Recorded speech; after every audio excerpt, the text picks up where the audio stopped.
Welcome back to another edition of Rolling Out. Today we are joined by a very, very special guest today. This is one of the people I've always looked up to personally in the industry.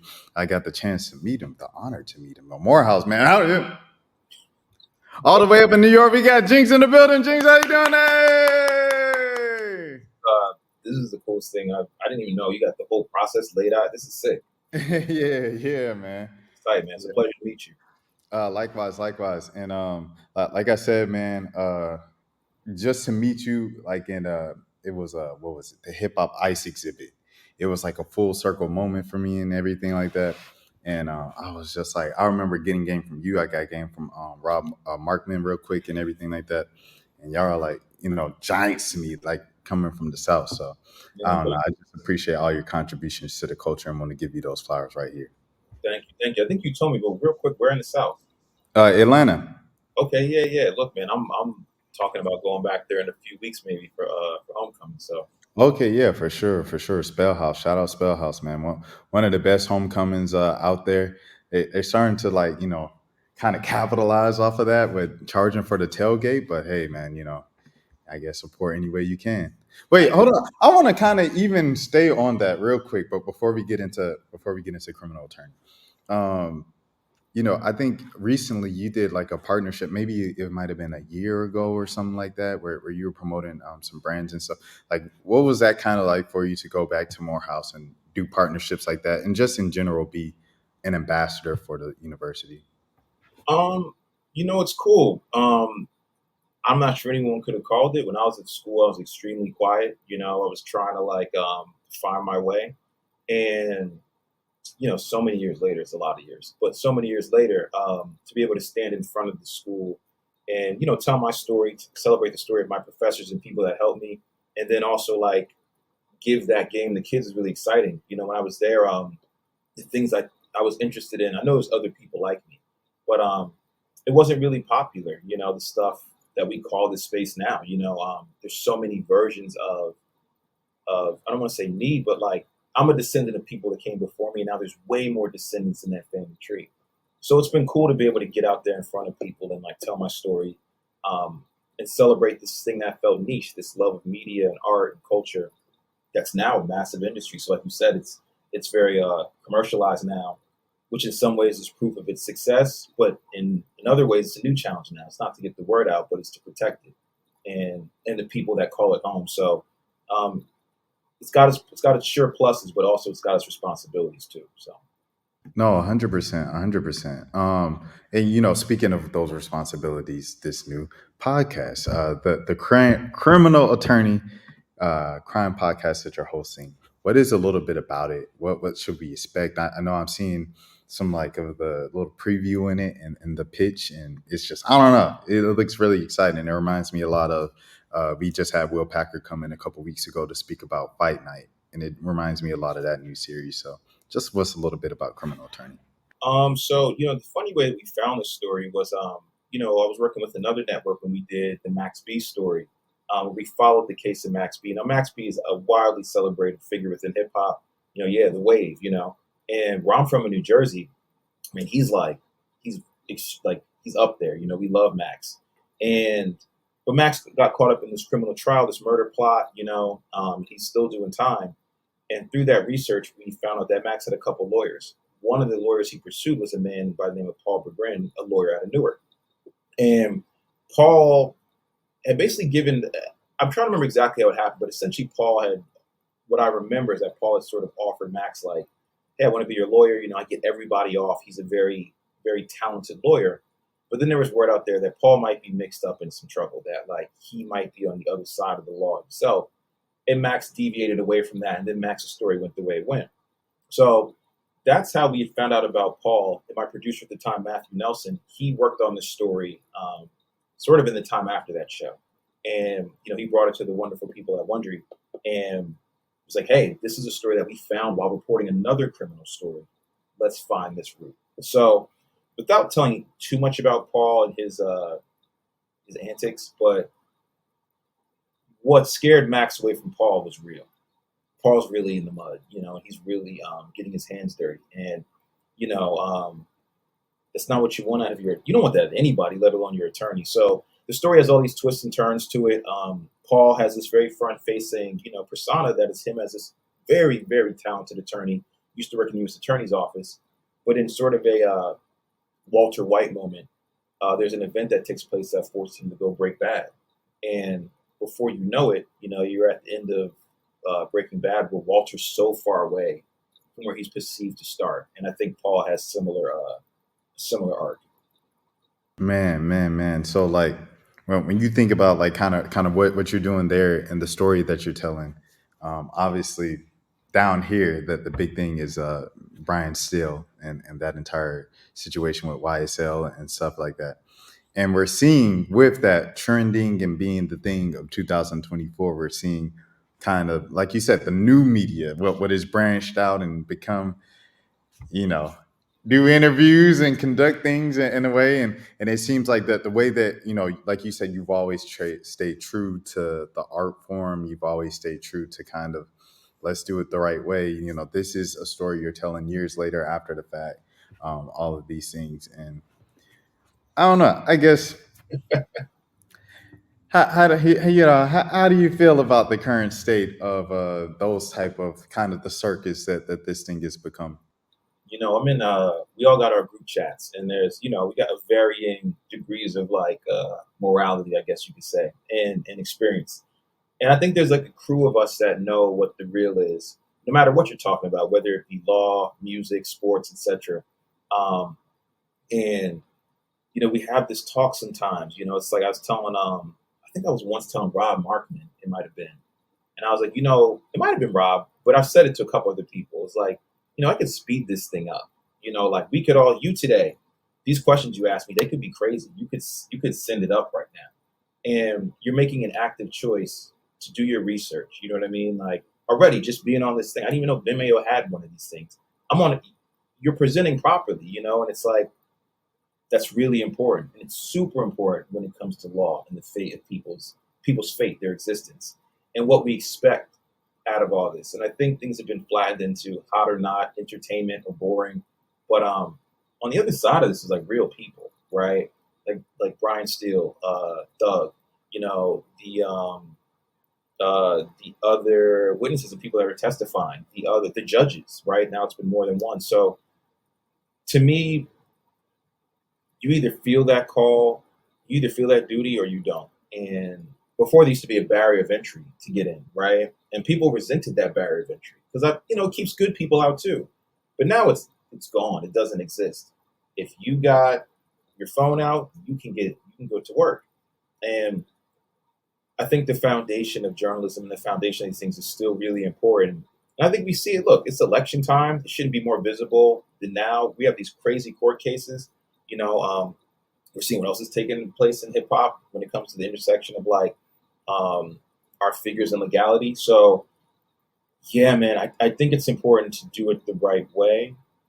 But I don't know. I said some shit the other day on the internet. I was like, I call and I was being a little shady, but I was talking about like people that make content is different to me than technically it is media, but people that make content versus people that appreciate media and then journalism. Um, you know, I see the content that comes through sometimes, and it's so dumb and so insensitive and thoughtless that when it finds way on my timeline, I'm like annoyed. But then I'm also like, yo, you know what? I'm really glad that this had to find its way to me. That this is not what I call home. It's not my home base. And I think there will always be a home for people that want the real information, that take their time. People like yourself that are putting in the work and have made it their calling. Um, yeah, I'll stop there. No, 100%. And I was kind of thinking, like, when you were answering that, I was like, okay, Jinx doesn't have to do it because I felt like you established yourself in kind of one of the last few, at the you were really Jinx, became Jinx at the end of the blog era, entering, the mid 2010s, things of that sort. And so like you were there when kind of journalists and reporters were still really very much a thing. But even now, still, you have Speedy, but like you said, to that point, Speedy kind of had to leverage a lot of that with content creation on the side and TikTok and social media. So And it's, yeah, go ahead. to respect what people are here to do, right? And I think Speedy's super clear about his goals and what he's here to bring. And I think like he's really smart at not mincing words and not trying to present as something other than that. And I think that's the difference between like the average, I'm not say the average content creator, but people who are here just for like engagement or views, is that when it's time to be like a court reporter, oh, now they're a court reporter. When it's time to, pop off skits, now they're popping off skits. When it's time, they're picking and choosing. And I think like, because we need to be entertained. All these things are important to the food groups of media. But when people kind of like, and not to say you can't do all those things, I wear many hats in this game, but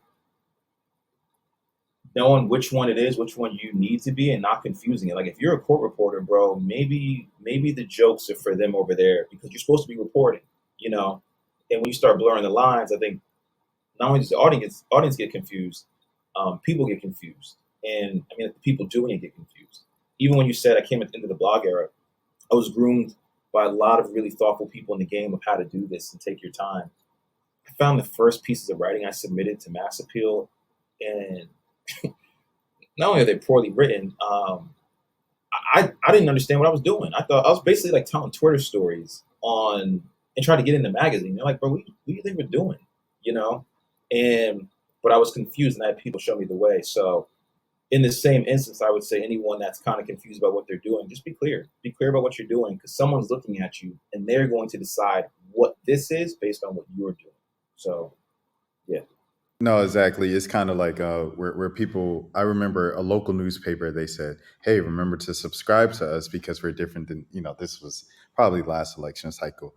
They said on TV, you don't know what is opinion and what is fact, and in newspapers, especially local newspapers, it says column, editorial, opinion, and that's what I was laughing so much at the beginning of that answer because you said something and it triggered me to like I connected with a person and it just made me laugh. It was just funny. Like what did Kendrick say? He said it's time to let the party die, man. Time to let the party die. I mean, look, So, even that is very telling of what people want. Here's the other thing too, man. Like if you're thinking about like having longevity in the space, we bring up Speedy, like he's like year 10 and he's still really young.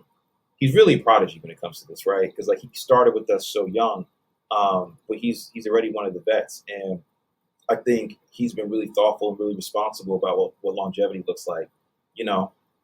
So we see like these calls for let the party die, and often hip hop is like the vehicle for it. What people are saying is like, yo, man, you're hearing it from another voice who has had longevity, who's like, yo, I put the work in to be here. This other stuff, I don't know what it is. So he has that ability to say that, and I respect it for sure.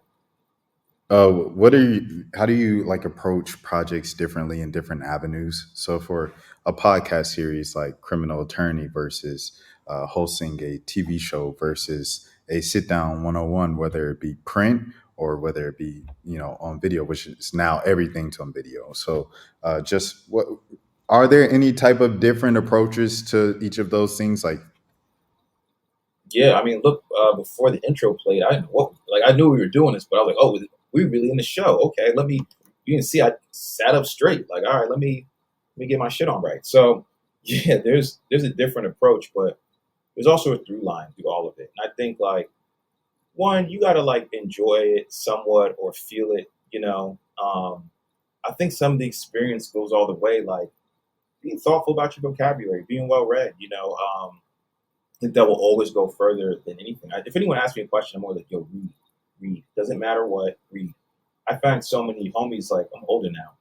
Yeah, they haven't read since college. Not so someone's forced them to do it. And to me, that is like, it's the great, like, equalizer. It's a difference maker. So I think there's some threads that run throughout all of this. I think intention can run throughout all of this. I try to be super intentional about the work I do, which gets tough at times. You're trying to, again, take it the slower, not even slower way, take it a certain way.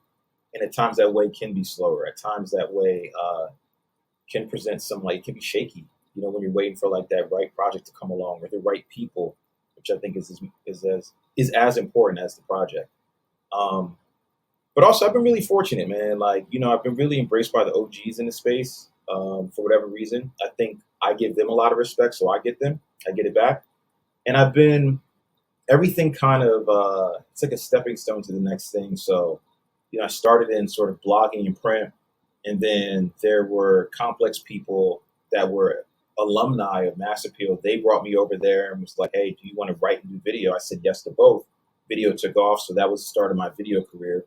But I kept writing, and then through that, I got other work, and even the podcasting work that really set me on this path. It came from inadvertently Combat Jack. Combat had passed, unfortunately. Yeah, R.I.P. One of the legends. He had passed, and they gave me a narrative show, which was his Mogul. So I took on Mogul, and Mogul taught me a whole new skill set. Taught me how to use my voice in a certain way. Taught me narrative, which is not part of what I was doing as a reporter or video journalist.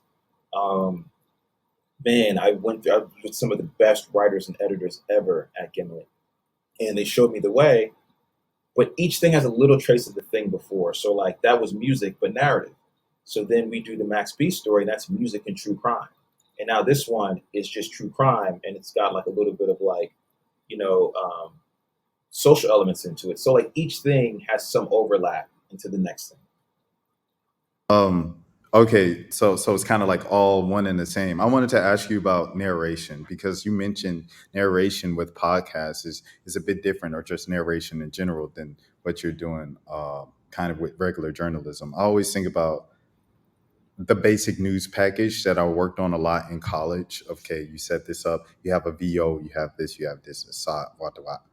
And with that, you had to have inflection with certain things that you said. So, like, how is that with podcasting? Like, what did you learn about voice inflection and all those? Is some of that there? Who was I watching? I was watching some news report. Um, and I didn't watch the news, proper news. I think it came on like after it comes on 11 immediately. It's like, yo, 30 people got. You're like, whoa, whoa. It's like immediately bad news. And but the way they were talking, it was like, I'm Brandon Jenkins for Wondery News. And you're like, oh shit, like why are you talking like that? But I had some of that when I watch complex news. When I think about it, and Mogul, and also this show as a result, they have something different. You need to adjust your words to the story. Or I was in we're working on they were still wrapping the show in real time, so I'm working on an episode yesterday. Excuse me, and we had a thing where it's like we were listing all the things that Paul had done. Right, we were like like racketeering, witness tampering, selling drugs, and then we're like in murder, and we were debating, do I keep going, um, Paul was guilty of racketeering, witness tampering, selling of drugs, and murder. Like, does it stay flat? Do we build up? Through the process, I realized that I like to build high, and then when it gets to murder, I like to drop. So it's like, it's hard to do it here. It's easier when we're in the thing, but it might be like, Paul was guilty, racketeering, witness tampering, selling cocaine and murder, instead of going bigger. So like it asks different things. But here's the great thing about media, which is ill, and I'm sure this is like you've already been informed. You've consumed so much media. You've heard so many different stories, from music that you like to a word that you read that you thought was really cool to, you know, um, true crime you're watching on TV, narrative thing, Lord of the Rings. It doesn't really matter what it is. You are consuming it. And so at some point, your brain pulls that out and delivers that. And then when you're working with professionals, like working with a producer on the show, Chris, he's immediately one of my favorite people. He's really talented. By the nature of working with someone new, he's going to ask you to do something. And that's where that's the opener. That's where something new can happen. It's like so everything that, as you were just saying, man, you're all putting it together for like one common goal, and it's just a bunch of people, like, I don't know, a bunch of different moving pieces, and then just playing along with things to see which one works the best to produce to present the best final product to everybody out there in the audience. I think the best theory I ever heard was like best idea wins, and when you can approach your work like that, sometimes that is absent of ego, sometimes it is like defended by ego, but the truth is like it's got to be best idea wins. And in a great environment, everyone decides on that and votes it. Sometimes you gotta fight for it, and other times you got to get out of the way of it. Like, hey, that's way better. And media is wildly collaborative, whether you realize it or not. Like you're you're thinking of the audience while you're doing your thing. I don't know. It's hard to explain the science of it. It's like sometimes it's selfish. It's like DJing. Sometimes you're just playing for yourself. Sometimes you're playing for three people in the crowd. And sometimes you're playing for the person who's outside online, who's like, man, I gotta be in there. What that there's a science to it, but how to move through that, I don't know. That's the fun part. There's a feeling to it.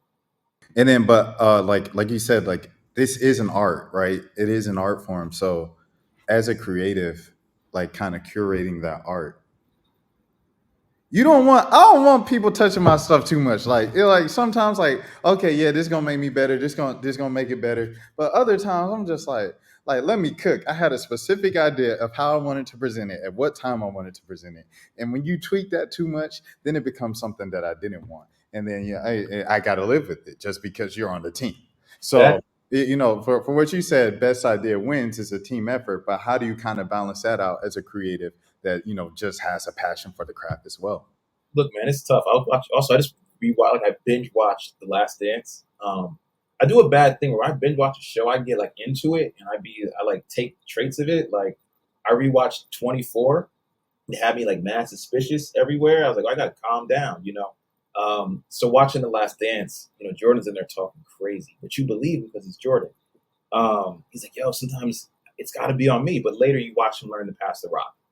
Um, I don't even know why I said that. I don't even think that metaphor totally lines up. I think I was just really It wild. does. It makes sense. It makes sense to me because it's like when Jordan is pretty much owning up to being a jerk in The Last Dance.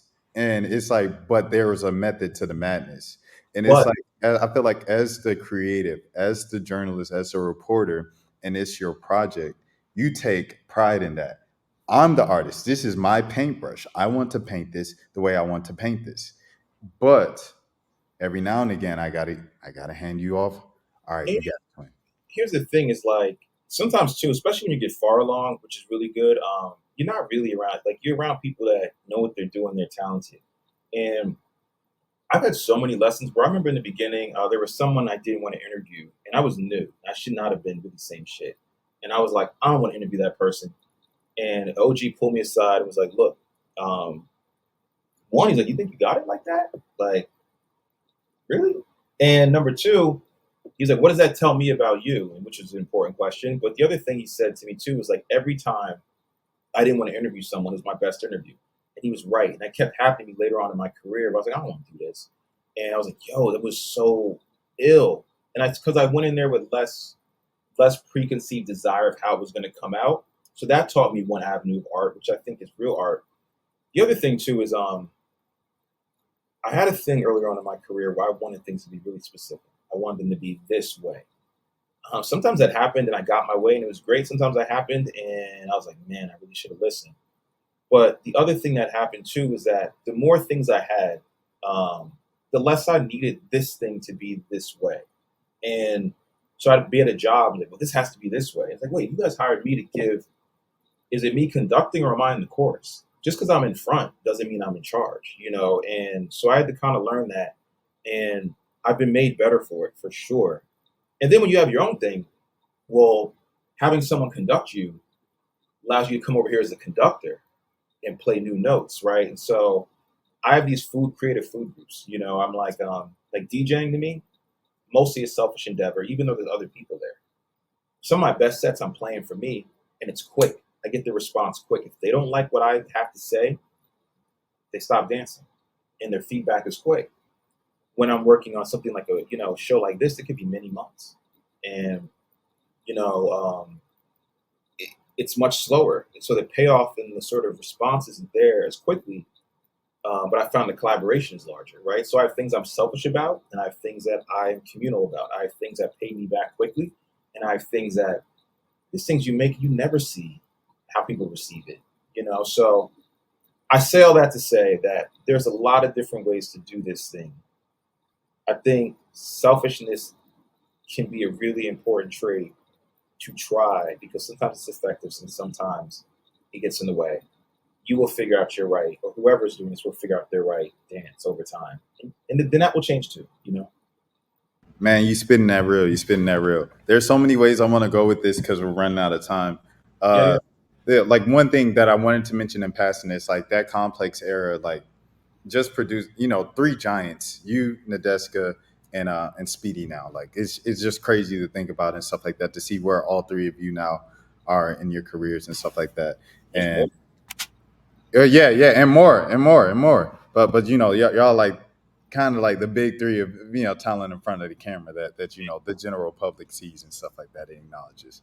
I wanted to ask you about Donald Glover. For a few years, you were one of the only people that he would ever talk to, and just knowing that, I wanted to know like what you kind of thought about him retiring. The Childish Gambino persona, and just what do you think about him as a total creative? What is it like speaking to him and working with him and stuff like that? Man, I haven't talked to Donald in some years. But yeah, there was. I was thinking about it the other day. It's crazy you brought that up. I was thinking, what a good look. You always want these things to happen to you. What a good look that he was like, Jinx, is the only person I get my news from. And I was like, man, I never had a drop. And I was like, this is so fire from the guy whose music I really enjoy. Um, but sometimes too, you also know some people that you on the same wavelength as, and whatever language it is that we speak, we both speak it. So I enjoy that. But look, man, I think he's wildly talented. He to me is another example of someone who's like, I'm going to wear many hats, and they might seem like they're competing or they don't dance together, but actually they complement one another. And the reason they complement one another is because they're coming from me. There's a narrative arc. When I look at Donald's career, his narrative arc is actually commentary. You know, Atlanta is largely commentary on black culture, rap culture, internet culture, very modern era. His music, at times, it seems like it is copying or parodying other artists, but it's commentary on that. And then when people have comment on him, his new music is an expression to push back against those things. I think I don't want to call it performance art because that might be a loaded, some loaded language. But I think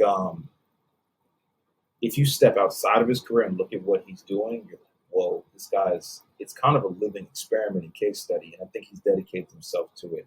I forgot the rest of your question, but he to me, It was just like what was it like being one of the few people to ever have worked with them? I mean, like from I mean, probably 2013 to 2016, we there only were, it spoke. was just you. It was like literally he did the breakfast, like he did the big press run for Because of Internet. After that, he stopped doing interviews, and Damn, he still doesn't really do many interviews. And you were like always a person, 2014, 2015, like that he would still sit down and do on camera interviews with. damn. What's funny is when you're in it, you just want all these. You want like, Yeah. yo, put me on the private jet. Let me join the recording group. But yeah, like I said, I didn't really realize that. I was appreciative of the love he showed. A lot of this stuff happens behind the scenes, right? Like I met you behind the scenes, so that to me is like where a lot of the heart is. But the showman in me is like, yo, tell everybody that you rock with me. Um, but yeah, I guess I hadn't really realized that. And look, I'm appreciative of it. And I think today the thing that's most I appreciate the most is that like I never make the call, and I want to change that about myself. Like I never really like reach back out. I don't know why that is, but I know if I did, the phone call would, the phone would get picked up because I think of everything I've done since then that isn't with him or isn't with these other people, and I think again it's a slower route perhaps or not as shiny, but Wondery calling me and being like, hey, like we think you can do true crime, and I'm like, all right, So a lot of times it's people having faith in you, and I think that's what Donald exhibited there. But also too, if I had it my way, man, like that's the space I want to be in. Like sometimes I wish this was one big TV show. What I mean by that is like, if I only popped up and did those, I'd be made. So maybe somebody like Who's the dude? Zane Lowe. Zane, yeah, yeah. He Like, kind of does that. He kind of just does the big interviews, and that's kind of it. and I think too is I've had some people tell me like, yeah, we only call you for these moments, and so those moments are few and far between, and there's a lot of people who don't want those moments or don't even qualify for those moments. But when I get them, they kind of sustain me, make me feel good. Um, and that's what I'm here for. Like, I can't believe it really happened. That's really what I wanted out of this, and I'm happy to be able to live it out. No, you're definitely a part of hip hop culture, and I mean not just culture, history, hip hop history, and you've definitely left your mark and stamp, and you've inspired so many kids, bro. Like I said, like you, I really, it was crazy when I first met you because it was like you got to think about it from this. In 2014, I'm a freshman. You know what I'm saying? So it's like I'm watching you on the YouTube and everything like that, like, and it seems kind of so far away as a kid, as a freshman in college and stuff like that. So to Yeah. like dap you up and be like, yo, that, and ask you a gazillion questions and you like, yeah, this, yeah, no problem, no problem. It was like it meant a lot to me. And I Look, really appreciate that. this is actually the point of it all, right? Like you get to the point where you're like, where's my moments? You want all this stuff, but it's really ill because I have people like that, like Sway. Remember one of my early interviews, I'm interviewing someone, I'm doing like hot or not questions, like silly stuff. Sway threw his arm around me. He's like, yo, when you do this, and this. And then he ran on stage and hosted a concert with no prep. And I was like, whoa. Or Angie Martinez or Virgil, So I've been really fortunate. I think when I said I was embraced by the OGs, I was really fortunate to have relationships with some of these people, whether temporary or long term, and get to have that moment. And it's weird to have that moment like right now, where um, it's happened more now than it did because you guys were younger and you guys were watching it, and now you guys are out here, and that's fly. That's fly to be like you were where, and then now you're here. That's such an exciting feeling for me because yes, to know you watched it is great.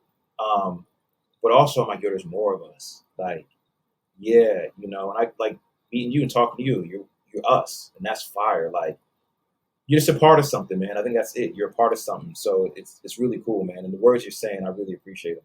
Yes, sir. Yes, sir. And the thing about the calls, right? I was just talking to Anicia probably about a week or two ago. I was interviewing her, and I was like, "Yeah, I had these questions from April." And she's like, "Rashad, why don't you just call me?" And I was like, I'm weird about phone numbers. Like, I never wanted like, "Hey, can I do this?" Like, I wanted to kind of happen. Like, her publicist reached out to me. I didn't even say, "Oh yeah, I know this." Like, I didn't even do that. I was just like, "Okay, when can we do it? When can we do it?" And Yeah, because I don't like being coming off as a nuisance. But sometimes, like you said, like you might have to take the little aggressive role and be like, hey, yo, because then it's, people might sleep on you. it's art, man. And like whoever you kind of go and pursue, whether it's by nurture, nature, or yeah, what's your why, and that'll justify the things you do. Whether it's play things more thoughtfully and quietly, or shoot your shot.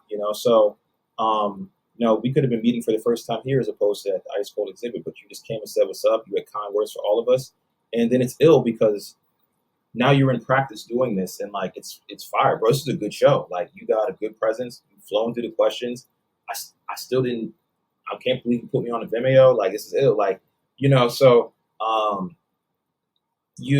I wouldn't, I don't know, in the beginning I can't say it's necessarily what I wanted like a feeling like this, but now it's cool to be living it through. So Right. No, for sure, for sure. And wrapping up, just once again, where can the people listen to the podcast Criminal Attorney and support the Wondery Network as well? yeah, man. So look, for those who have Wondery Plus, they should be able to check it out right now, some of the early episodes, but it's on the Wondery app. It's also wherever you get your podcasts. So you can find it on like Apple Podcasts, I believe Spotify as well. I don't want to say don't quote me because it's literally an interview, but yeah, I would say search Criminal Attorney and it should pop up. And also, just in large part, I'd say if you are into true crime, the Wondery Network at large is like it's a true crime central. I told a homie, I was like, "Yo, I'm working on this true crime podcast. I can't tell you what it's about." He's like, "Wondery?" I was like, "Oh, you know." So yeah, I would say the Wondery app for sure. If you have Wondery Plus, you probably already know, but if you don't, check it out. Yeah, And where can the people find Jinx on social media? man, I'm trying to get off social media. But yeah, I'm at Brandon Jinx, just Brandon Jinx. That's me everywhere, and yeah, that's me. All right, Jinx in the building. As always, I'm Rashad Milligan, man. This is crazy. Can't even believe it. Until next time, you all please take care of yourselves.